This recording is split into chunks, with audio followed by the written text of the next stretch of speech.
Gaza पट्टी में Hamas द्वारा बंधक बनाए गए 6 लोगों के शव सैनिकों द्वारा बरामद किए जाने के बाद इजराइल में हजारों लोगों ने रैली निकाली, जिससे पूरे देश में आक्रोश फैल गया है। इजरायली झंडों से लैस प्रदर्शनकारियों ने तेल अवीव, यरूशलेम और अन्य शहरों में प्रदर्शन किया और अदिति, प्रदर्शनकारियों ने प्रधानमंत्री बेंजामिन नेतन्याहू से इस्तीफे की भी यहां पर कई बार मांग की और रिहाई सुनिश्चित करने की भी बात की है। बिल्कुल, और कहीं ना कहीं उनके प्रति भी नाराजगी है और ये जो हम जन सैलाब देख रहे हैं, ये कहीं ना कहीं ये दिखा रहा है कि लोगों में कितना ज़्यादा गुस्सा है, कितनी ज़्यादा नाराजगी है। तो यहाँ पर नेतन्याहू और उनकी सरकार पर 7 अक्टूबर 2023 के हमलों के दौरान हमास द्वारा बंधक बनाए गए शेष लोगों की रिहाई सुनिश्चित करने के लिए समझौते पर पहुंचने के लिए पर्याप्त कदम नहीं उठाने का आरोप लगाया गया है। इजरायली रक्षा बल ने पहले कहा था कि दक्षिणी गजा के राफा क्षेत्र में एक सुरंग में शनिवार को 6 शव पाए गए हैं और जिनके शव मिले हैं उनकी पहचान जो हुई है वो कार्मेल गाट, ईडन यरूशलेमी, हर्ष गोल्डनबर्ग, अलेक्जेंडर लेबोनोव,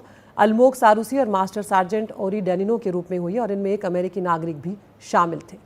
बिल्कुल अदिति, देखिए क्योंकि बड़ा प्रदर्शन ये हो रहा है इस वक्त इजराइल में। हमारे संवाददाता उमा शंकर सिंह इस वक्त हमारे साथ जुड़ चुके हैं। उमा शंकर, ये बड़ी संख्या में लोग सड़कों पर उतरे हुए दिखाई दे रहे हैं इजराइल में, खासतौर पर जब 6 शव आईडीएफ ने बरामद किए हैं जिन्हें हॉस्टेज बनाया गया था। अब आगे क्या दिख रहा है इजराइल में, इनकी मांग क्या है प्रदर्शनकारियों की?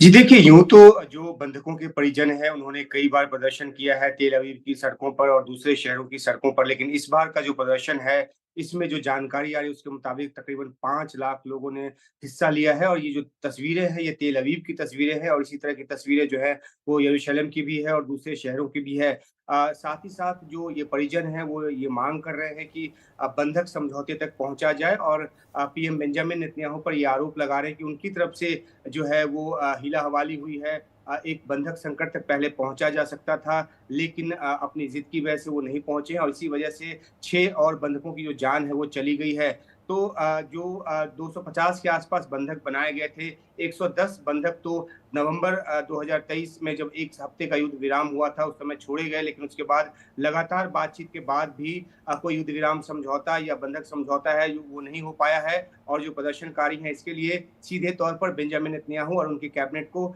जिम्मेदार ठहरा रहे हैं। जो प्रदर्शनकारी हैं वो मांग कर रहे हैं कि डील हो और साथ ही साथ वो पीएम बेंजामिन नेतन्याहू के इस्तीफे की भी मांग कर रहे हैं, क्योंकि उनको लगता है कि एक देश के प्रमुख के होने के नाते उनकी जिम्मेदारी थी बंधकों की सुरक्षित वापसी और वो नहीं हो पाई है। बेंजामिन नेतन्याहू ने जो एक ऑपरेशन शुरू किया था गाजा में, उसके 3 मकसद बताए थे। एक मकसद तो ये बताया था कि हमास का खात्मा, दूसरा मकसद बताया था बंधकों की वापसी और तीसरा मकसद ये बताया था कि हमास को इस तरह से नाबूद करना कि वो फिर से खतरा ना बने। 11 महीने हो गए इस जंग को, लेकिन बंधकों की वापसी नहीं हो पाई। कुछ एक बंधक अलग अलग मौके पर जरूर छुड़ाए गए, लेकिन अब 6 बंधकों के शव के मिलने के बाद लगता है कि इजराइल में जो लोगों का जो पेशेंस है, जो संयम है, वो खत्म हो रहा है और इसी वजह से इतनी बड़ी तादाद में वो सड़कों पर जुटे हैं। जो वहाँ पे वहाँ पर आज जो है स्ट्राइक की जो एक कॉल है वो दी गई है और जो यूनियन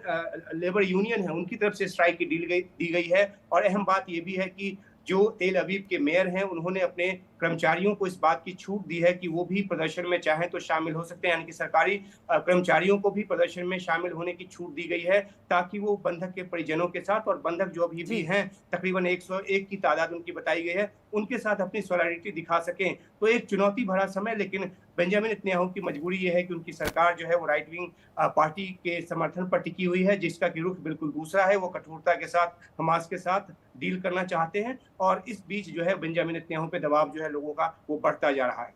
शुक्रिया उमाशंकर इस तमाम जानकारी के लिए। तो यहाँ पर हम ये भी देख रहे हैं कि विशाल लोगों में इस बात को लेकर भी नाराजगी, क्योंकि कहीं ना कहीं वो उम्मीद लगाए बैठे थे कि शायद उनके जो परिजन हैं वो वापस लौट आएंगे, लेकिन जब शव मिलने की बात आई तो उसके बाद पूरे देश में जो गुस्सा है वो इस तरह से सामने निकल कर आया।